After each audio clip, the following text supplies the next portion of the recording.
ಹಿಂಗ್ ಹೇಳಿದ ರುದ್ರಮುನಿ ಅವ್ರ ಮೇಲೆ, ಹಿಂಗ್ ಹೇಳಿದ ಕೀರ್ತಿ ಶಂಕರ್ ಘಟ್ಟ ಅವ್ರ ಮೇಲೆ ಮುರ್ಕೊಂಡ್ ಬಿದ್ದಿದ್ದಾರೆ ಸರ್, ನಿಮ್ಗೂ ಗೊತ್ತಿದೆ.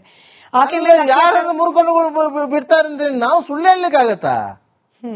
ಯಾರು ಮುರ್ಕೊಂಡು ಬಿಡ್ತಾರೆ ಅಂತ ಸುಳ್ಳು ಹೇಳಲಿಕ್ಕಾಗತ್ತಾ? It's A fact. ನಿಮಗೆ ಮಾಹಿತಿಗಳು ಇಲ್ಲದಿದ್ದರೆ ನೀವು ಮಾಹಿತಿಗಳನ್ನು ತಿಳ್ಕೊಳ್ಬೇಕು. ಒಂದು ಡೆಡ್ ಬಾಡಿಯನ್ನು ಯಾವ ರೀತಿಯಲ್ಲಿ ಪೋಸ್ಟ್ ಮಾರ್ಟಮ್ ಮಾಡ್ತಾರೆ, ಒಂದು ಡೆಡ್ ಬಾಡಿಯನ್ನು ಪೋಸ್ಟ್ ಮಾರ್ಟಮ್ ಮಾಡಬೇಕು ಅಂತ ಹೇಳಿ ವೈದ್ಯರಿಗೆ ರಿಕ್ವೆಷನ್ ಕೊಡಬೇಕಾದ್ರೆ ಎಷ್ಟು ಸಮಯಗಳು ಬೇಕು? ಯಾರಿಗಾದ್ರೂ ಗೊತ್ತಿದೆ? ಸಾರ್ವಜನಿಕರಿಗೆ ಡೆಡ್ ಬಾಡಿಯನ್ನು ಇನ್ಕ್ವೆಸ್ಟ್ ಮಾಡಿ ವೈದ್ಯರಿಗೆ ರಿಕ್ವೆಷನ್ ಕೊಡಬೇಕು ಅಂತಾದ್ರೆ ಕನಿಷ್ಠ 3 ಗಂಟೆ ಬೇಕು. ಕನಿಷ್ಠ 3 ಗಂಟೆ ಬೇಕು ರಿಕ್ವೆಷನ್ ಕೊಡ್ಲಿಕ್ಕೆ, ಪೋಸ್ಟ್ ಮಾರ್ಟಮ್ ಮಾಡಿ ಅಂತ ಹೇಳಿ. ಪಂಚನಾಮೆಗೆ ಸಿಗ್ನೇಚರ್ ಆಗಬೇಕು, ಅವರ ಹೇಳಿಕೆಗಳಾಗಬೇಕು.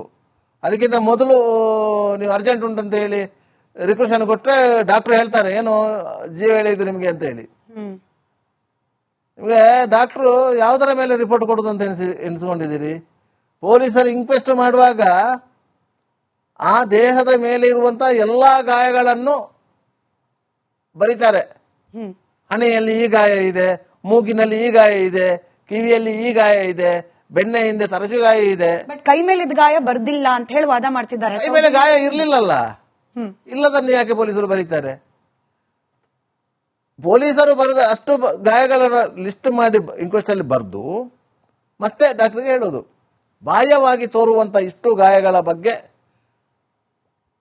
ಪರೀಕ್ಷೆ ಮಾಡಿ ಮತ್ತು ಬಾಹ್ಯವಾಗಿ ತೋರದೇ ಇರುವಂತಹ ಗಾಯಗಳ ಬಗ್ಗೆಯೂ ಪರೀಕ್ಷೆ ಮಾಡಿ ವರದಿ ನೀಡಬೇಕು. Doctor Rashmi was clear that rape attempt ಆಗಿದೆ ಆಕೆ ಮೇಲೆ, ಬಟ್ ಅತ್ಯಾಚಾರ ಅನ್ನೋದು ಬಟ್ ಈಕ್ವಲ್ ಕ್ರೈಮ್ ಸರ್.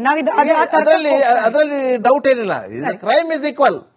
ಅತ್ಯಾಚಾರ ಆದ್ರೂ ಲೈಂಗಿಕ ದೌರ್ಜನ್ಯ ಆದ್ರೂ ಸರಿ, ಇಸ್ ಈಕ್ವಲ್ ಕ್ರೈಮ್. ಆದ್ರೆ ಅದಕ್ಕಿಂತ ಜಾಸ್ತಿ ಇಲ್ಲಿ ಮರ್ಡರ್ ಆಗಿದೆ ಅಲ್ಲ, ಅದಕ್ಕಿಂತ ಜಾಸ್ತಿ ಇಲ್ಲಿ ಮರ್ಡರ್ ಆಗಿದೆ ಅಲ್ಲ. ಅತ್ಯಾಚಾರಕ್ಕಾದ್ರೆ ಆ ಟೈಮಲ್ಲಿ ನಿಮ್ಗೆ 7 ವರ್ಷ ಶಿಕ್ಷೆ ಇದ್ದದ್ದು, ಇಲ್ಲಿ ಮರ್ಡರ್ಗೆ 14 ವರ್ಷ ಇತ್ತಲ್ಲ ಜೀವಾವಧಿ. ಸರಿ, ನಿಮ್ಗೆ ಕ್ರೈಮ್ ಯಾವುದು ದೊಡ್ಡದು ಅಂತ.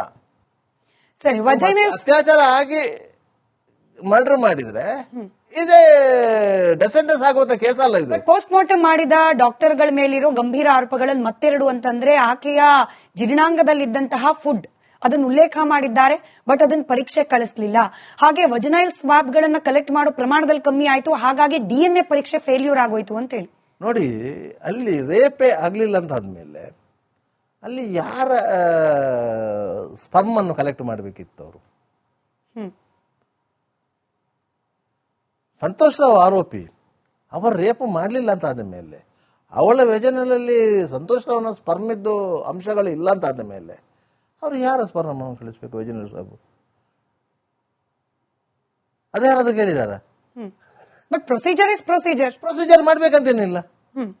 ನಿಮಗೆ ಅಲ್ಲಿ ಸ್ಪರ್ಮ್ ಸಿಗದಿದ್ರೆ ನೀವು ಯಾರ ಸ್ಪರ್ಮ್ ಅನ್ನು ಕಳಿಸ್ಬೇಕು? ಅವಳ ವೆಜನಲ್ಲಿ ಸಂತೋಷ್ ರಾವ್ ಇದ್ದು ಇಲ್ಲದ್ರೆ ಭಿನ್ನೊಬ್ಬರದ್ದು ಯಾರಾದ್ರೂ ಸ್ಪರ್ಮ್ಗಳು ಡಿಟೆಕ್ಟ್ ಆಗದಿದ್ದರೆ ಯಾವ ಸ್ಪರ್ಮ್ ಅನ್ನು ಕಳಿಸುವುದು? ಸೊ ವಜನಲ್ ಸ್ವಾಬ್ ಸರಿಯಾದ ಪ್ರಮಾಣದಲ್ಲಿ ಕಳಿಸಿಲ್ಲ ಅಂತ ಯಾಕೆ ಹೇಳಿದ್ದಂತ ಹೇಳಿದ್ರೆ, ವಜನಲ್ ಸ್ವಾಬ್ ನಲ್ಲಿ ಮಣ್ಣುಗಳು ತುಂಬಿತ್ತು, ಮಳೆ ಬಂದಿತ್ತು, ಒದ್ದೆ ಆಗಿತ್ತು, ಅದನ್ನು ಡ್ರೈ ಮಾಡಿ ಕಳಿಸ್ಬೇಕಿತ್ತು. 11ನೇ ತಾರೀಕು 12, 13 3 ದಿವಸವು ಬೆಳ್ತಂಗಡಿಯಲ್ಲಿ ವಿಪರೀತವಾದ ಮಳೆ ಬಂದಿತ್ತು, ಡ್ರೈ ಮಾಡ್ಲಿಕ್ಕೆ ಸಾಧ್ಯ ಆಗ್ಲಿರ್ಲಿಲ್ಲ. ಅದರ ನಂತರ ಡ್ರೈ ಮಾಡಿದ್ದಾರೆ, ಕಳಿಸಿದ್ದಾರೆ. ಅದನ್ನು ಪೊಲೀಸರು ಡಿಲೇ ಆಗಿದ್ದಕ್ಕೆ ಕಾರಣ ಅಂತ ಹೇಳಿ ಇದು ಕಾರಣ. ಅದರ ನಂತರ ಡ್ರೈ ಮಾಡಿದ್ದಾರೆ, ಕಳಿಸಿದ್ದಾರೆ. ಕಳಿಸಿದನ್ನು ಪೊಲೀಸರು ಇಟ್ಟುಕೊಂಡು ಮತ್ತೆ ಕಳಿಸಿದ್ದಾರೆ. ಅದನ್ನು ಯಾರು ಡೆಲಿಬ್ರೇಟ್ ಆಗಿ ಅಂದ್ರೆ ಪರ್ಪಸ್ಫುಲ್ಲಿ ಡಿಲೇ ಮಾಡಿಲ್ಲ. ಅದು ಯಾಕೆಂತ ಹೇಳಿದ್ರೆ ನಿಮ್ಗೆ ವಿಷಯ ಹೇಳ್ತೇನೆ ನಾನು ನಿಮ್ಗೆ. ಪೊಲೀಸರು ಒಂದು ಕಿಟ್ ಅನ್ನು ಕೊಂಡೋಗಿ ಬೆಂಗಳೂರಿಗೆ ಕೊಡುವುದಕ್ಕೂ, ಒಂದು 4-5 ಕಿಟ್ಗಳನ್ನು ಒಟ್ಟಿಗೆ ಕೊಂಡು ಬೆಂಗಳೂರಿಗೆ ಕೊಡುವುದಕ್ಕೂ ಒಂದೇ ರೀತಿಯ ಎಕ್ಸ್ಪೆನ್ಸ್ ಇರುವುದು.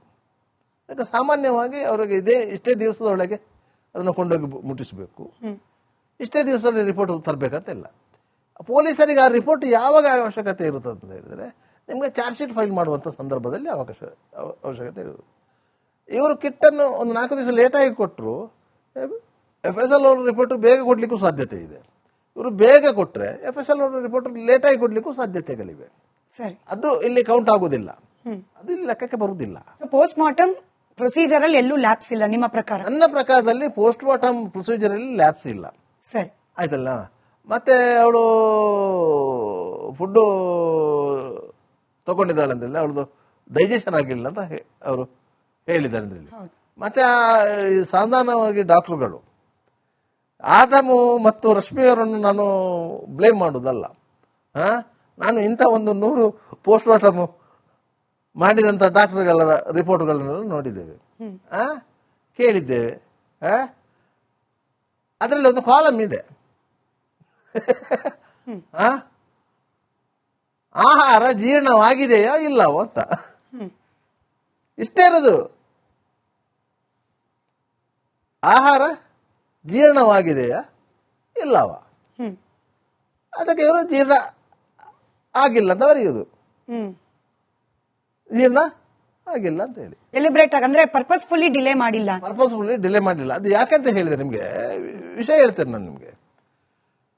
ಪೊಲೀಸರು ಒಂದು ಕಿಟ್ಟನ್ನು ಕೊಂಡೋಗಿ ಬೆಂಗಳೂರಿಗೆ ಕೊಡುವುದಕ್ಕೂ, ಒಂದು 4-5 ಕಿಟ್ಟುಗಳನ್ನು ಒಟ್ಟಿಗೆ ಕೊಂಡು ಬೆಂಗಳೂರಿಗೆ ಕೊಡುವುದಕ್ಕೂ ಒಂದೇ ರೀತಿಯ ಎಕ್ಸ್ಪೆನ್ಸ್ ಇರುವುದು. ಯಾಕೆ ಸಾಮಾನ್ಯವಾಗಿ ಅವರಿಗೆ ಇಷ್ಟೇ ದಿವಸದೊಳಗೆ ಅದನ್ನು ಕೊಂಡೋಗಿ ಮುಟ್ಟಿಸಬೇಕು, ಇಷ್ಟೇ ದಿವಸದಲ್ಲಿ ರಿಪೋರ್ಟ್ ತರಬೇಕಂತ ಇಲ್ಲ. ಪೊಲೀಸರಿಗೆ ಆ ರಿಪೋರ್ಟ್ ಯಾವಾಗ ಅವಶ್ಯಕತೆ ಇರುತ್ತದೆ ಅಂತ ಹೇಳಿದರೆ ನಿಮಗೆ ಚಾರ್ಜ್ ಶೀಟ್ ಫೈಲ್ ಮಾಡುವಂಥ ಸಂದರ್ಭದಲ್ಲಿ ಅವಶ್ಯಕತೆ ಇರುವುದು. ಇವರು ಕಿಟ್ಟನ್ನು ಒಂದು 4 ದಿವಸ ಲೇಟಾಗಿ ಕೊಟ್ಟರು, FSL ಅವರ ರಿಪೋರ್ಟ್ ಬೇಗ ಕೊಡ್ಲಿಕ್ಕೂ ಸಾಧ್ಯತೆ ಇದೆ.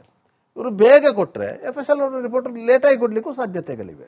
ಸರಿ, ಅದು ಇಲ್ಲಿ ಕೌಂಟ್ ಆಗುದಿಲ್ಲ, ಅದು ಇಲ್ಲಿ ಲೆಕ್ಕಕ್ಕೆ ಬರುವುದಿಲ್ಲ. ಪೋಸ್ಟ್ ಮಾರ್ಟಮ್ ಪ್ರೊಸೀಜರ್ ಅಲ್ಲಿ ಎಲ್ಲೂ ಲ್ಯಾಪ್ಸ್ ಇಲ್ಲ ನಿಮ್ಮ ಪ್ರಕಾರ? ನನ್ನ ಪ್ರಕಾರದಲ್ಲಿ ಪೋಸ್ಟ್ ಮಾರ್ಟಮ್ ಪ್ರೊಸೀಜರ್ ಅಲ್ಲಿ ಲ್ಯಾಪ್ಸ್ ಇಲ್ಲ. ಸರಿ, ಆಯ್ತಲ್ಲ. ಮತ್ತೆ ಅವಳು ಫುಡ್ ತಗೊಂಡಿದ್ದಾಳೆ ಅಂತೇಳಿ ಅವಳದು ಡೈಜೆಷನ್ ಆಗಿಲ್ಲ ಅಂತ ಅವರು ಹೇಳಿದ್ದಾರೆ ಅಂತ ಹೇಳಿ. ಮತ್ತೆ ಸಾಧಾರಣವಾಗಿ ಡಾಕ್ಟರ್ಗಳು ಆದಮು ಮತ್ತು ರಶ್ಮಿ ಅವರನ್ನು ನಾನು ಬ್ಲೇಮ್ ಮಾಡುವುದಲ್ಲ.